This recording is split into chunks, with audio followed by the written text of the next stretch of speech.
ಇವತ್ತು ಸಾಮಾನ್ಯವಾಗಿ ಎಲ್ಲರ ಫೇವರೇಟ್ ರೆಸಿಪಿಯಾದ ಇಡ್ಲಿಯನ್ನು ಮಾಡ್ತಾ ಇದ್ದೇನೆ.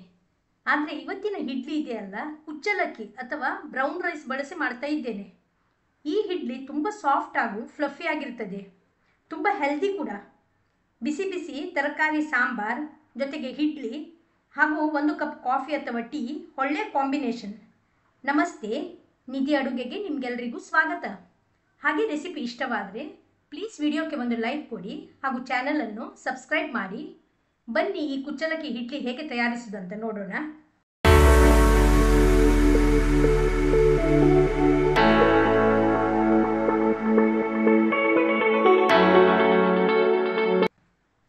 ಇಲ್ಲಿ ಒಂದು ಬೌಲಲ್ಲಿ 1 ಕಪ್ ಅಷ್ಟು ಉದ್ದಿನ ಬೇಳೆಯನ್ನು ಸೇರಿಸಿಕೊಳ್ತಾ ಇದ್ದೇನೆ ಹಾಗೂ ಅದರ ಜೊತೆಗೆ ಒಂದು ಅರ್ಧ ಟೇಬಲ್ ಸ್ಪೂನ್ ಅಷ್ಟು ಮೆಂತೆಕಾಳನ್ನು ಸಹ ಹಾಕಿದ್ದೇನೆ. ಇನ್ನೊಂದು ಪಾತ್ರೆಯಲ್ಲಿ ಅದೇ ಕಪ್ಪಲ್ಲಿ ಒಂದು 3 ಕಪ್ ಅಷ್ಟು ಕುಚ್ಚಲಕ್ಕಿ ಅಥವಾ ಬ್ರೌನ್ ರೈಸನ್ನು ಸೇರಿಸಬೇಕು.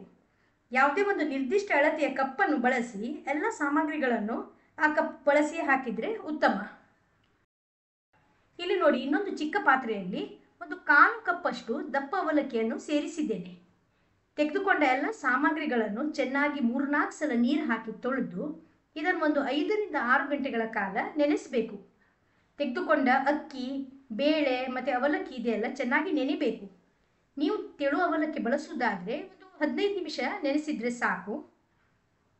ಈಗ ನೋಡಿ, ಕರೆಕ್ಟಾಗಿ ಒಂದು 5 ಗಂಟೆ ಬೇಳೆ ಅಕ್ಕಿ ಎಲ್ಲ ನೆನೆಸಿದ್ದೇನೆ. ನೀರನ್ನು ಸಹ ಬಸಿದಲ್ಲಿ ಇಟ್ಟಿದ್ದೇನೆ. ಈಗ ಮೊದಲಿಗೆ ನೀರು ಬಸಿದು ತೆಗೆದ ಉದ್ದಿನ ಬೇಳೆ ಹಾಗೂ ಅವಲಕ್ಕಿಯನ್ನು ಒಟ್ಟಿಗೆ ಸೇರಿಸಿ ಗ್ರೈಂಡ್ ಮಾಡಬೇಕು. ಮಿಕ್ಸಿ ಜಾರ್ ಅಥವಾ ಗ್ರೈಂಡರ್ ಯಾವುದನ್ನು ಸಹ ಬಳಸಬಹುದು. ನಾನಿದನ್ನು ಗ್ರೈಂಡರಲ್ಲಿ ಗ್ರೈಂಡ್ ಮಾಡ್ತಾ ಇದ್ದೇನೆ.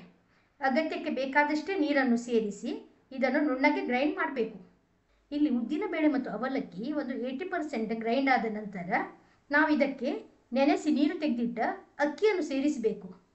ಅಕ್ಕಿ ಸೇರಿಸಿದ ನಂತರ ನಾವಿದನ್ನು ಪುನಃ ಗ್ರೈಂಡ್ ಮಾಡಬೇಕು. ಅಗತ್ಯ ಇದ್ದರೆ ಪುನಃ ನೀರನ್ನು ಸೇರಿಸುವ. ತುಂಬ ನುಣ್ಣಗೆ ಇದು ಗ್ರೈಂಡ್ ಆಗಬೇಕಾಗಿಲ್ಲ. ಮೀಡಿಯಂ ರವೆ ಇದೆಯಲ್ಲ, ಬೊಂಬಾಯಿ ರವೆ, ಆ ಕನ್ಸಿಸ್ಟೆನ್ಸಿಯಲ್ಲಿ ಹಿಟ್ಟಿರಬೇಕು. ಹಿಟ್ಟು ಇಲ್ಲಿ ಗ್ರೈಂಡ್ ಮಾಡಿ ಒಂದು ಪಾತ್ರೆಯಲ್ಲಿ ಇಟ್ಟಿದ್ದೇನೆ. ಇದನ್ನು ನಾವು ಮುಚ್ಚಿ ಹುದುಗಲಿಡಬೇಕು. ಓವರ್ನೈಟ್ ಇದನ್ನು ಫರ್ಮೆಂಟ್ ಮಾಡಬೇಕು. ನೋಡಿ, ನೆಕ್ಸ್ಟ್ ಡೇ ಹಿಟ್ಟು ಚೆನ್ನಾಗಿ ಫರ್ಮೆಂಟ್ ಆಗಿದೆ, ಸ್ವಲ್ಪ ಉಬ್ಬಿ ಕೂಡ ಬಂದಿದೆ. ಒಂದ್ಸಲ ಇದನ್ನು ಮಿಕ್ಸ್ ಮಾಡುವ. ರುಚಿಗೆ ಉಪ್ಪನ್ನು ಸಹ ಸೇರಿಸುವ. ಹಿಟ್ಟು ಸ್ವಲ್ಪ ಗಟ್ಟಿ ಅಂತ ಎಣಿಸಿದರೆ ನೀರನ್ನು ಸೇರಿಸಬೇಕು. ಚೆನ್ನಾಗಿ ನಾವು ಉಳಿದ ಇಡ್ಲಿ ಮಾಡ್ತೇವಲ್ಲ, ಆ ಹಿಟ್ಟಿನ ಹದದಲ್ಲೇ ಈ ಹಿಟ್ಟು ಸಹ ಇಡಬೇಕು. ಒಮ್ಮೆಲೆ ನೀರನ್ನು ಸೇರಿಸಬಾರ್ದು. ಹಿಟ್ಟಿನ ಕನ್ಸಿಸ್ಟೆನ್ಸಿ ನೋಡಿ ಈ ರೀತಿ ಇರಬೇಕು.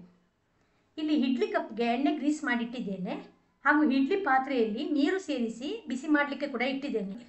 ರೆಡಿಯಾದ ಇಡ್ಲಿ ಹಿಟ್ಟು ಇದೆಯಲ್ಲ, ಸ್ವಲ್ಪ ಸ್ವಲ್ಪವಾಗಿ ಈ ಕಪ್ಪಲ್ಲಿ ಸೇರಿಸಬೇಕು. ಪೂರ್ತಿಯಾಗಿ ಸೇರಿಸಬಾರ್ದು, ಒಂದು 1/4 ಭಾಗದಷ್ಟು ಸೇರಿಸುವ. ಬೇಯುವಾಗ ಅದು ಇನ್ನೂ ಸಹ ಉಬ್ಬಿ ಬರ್ತದೆ. ಇಲ್ಲಿ ಎಲ್ಲ ಕಪ್ಪಲ್ಲಿ ಹಿಟ್ಟನ್ನು ಸೇರಿಸಿ ಇಟ್ಟಿದ್ದೇನೆ. ಪ್ರೀಹೀಟ್ ಆದ ಇಡ್ಲಿ ಪಾತ್ರೆಯಲ್ಲಿ ಈ ಕಪ್ಪನ್ನು ಇಡುವ. ಇದನ್ನು ಮುಚ್ಚಿ ಒಂದು 15 ನಿಮಿಷಗಳ ಕಾಲ ಮೀಡಿಯಂ ಫ್ಲೇಮಲ್ಲಿ ಹಬೆಯಲ್ಲಿ ನಾವು ಬೇಯಿಸಬೇಕು. ಇಲ್ಲಿ ಇಡ್ಲಿ ಬೇಯಿಸಿದ್ದು ಆಗಿದೆ ನೋಡಿ, ಚೆನ್ನಾಗಿ ಬೆಂದಿದೆ. ಈ ಥರ ಕ್ರ್ಯಾಕ್ಸ್ ಬಿದ್ದಿದೆ. ಇದನ್ನು ತಣಿಯಲು ನಾವು ಒಂದು 2 ನಿಮಿಷಗಳ ಕಾಲ ಕೆಳಗಿಡುವ. ಈಗ ಒಂದು 2 ನಿಮಿಷ ಬಿಟ್ಟು ಸೈಡಿಂದ ಈ ಥರದಲ್ಲಿ ಇಡ್ಲಿಯನ್ನು ಸಪರೇಟ್ ಮಾಡಬೇಕು ಹಾಗೂ ಕಪ್ಪನ್ನು ಕವಚಿ ಒಂದೊಂದಾಗಿಯೇ ಇಡ್ಲಿಯನ್ನು ಕಪ್ನಿಂದ ಡಿಮೋಲ್ಡ್ ಮಾಡುವ. ಎಣ್ಣೆ ಗ್ರೀಸ್ ಮಾಡಿರುವುದರಿಂದ ಸುಲಭದಲ್ಲಿ ನಾವು ಇದನ್ನು ಡಿಮೋಲ್ಡ್ ಮಾಡ್ಬೋದು.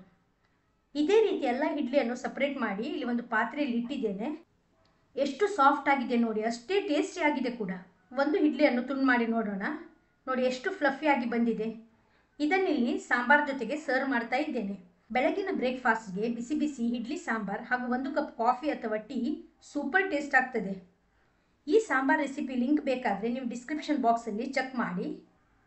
ಇವತ್ತಿನ ಈ ಹೆಲ್ದಿಯಾದ ಇಡ್ಲಿ ರೆಸಿಪಿ ನಿಮಗೆಲ್ಲ ಇಷ್ಟವಾಗಿರ್ಬೋದು ಅಂತ ಎಣಿಸ್ತೇನೆ. ಟ್ರೈ ಮಾಡಿ ನೋಡಿ. ರೆಸಿಪಿ ಇಷ್ಟವಾದರೆ ಪ್ಲೀಸ್ ವಿಡಿಯೋಕ್ಕೆ ಒಂದು ಲೈಕ್ ಕೊಡಿ, ಶೇರ್ ಮಾಡಿ ಹಾಗೂ ಚಾನಲನ್ನು ಸಬ್ಸ್ಕ್ರೈಬ್ ಮಾಡಿ. ಮತ್ತೊಂದು ರೆಸಿಪಿ ಜೊತೆಗೆ ಇನ್ನೊಮ್ಮೆ ಸಿಗೋಣ. ಧನ್ಯವಾದಗಳು.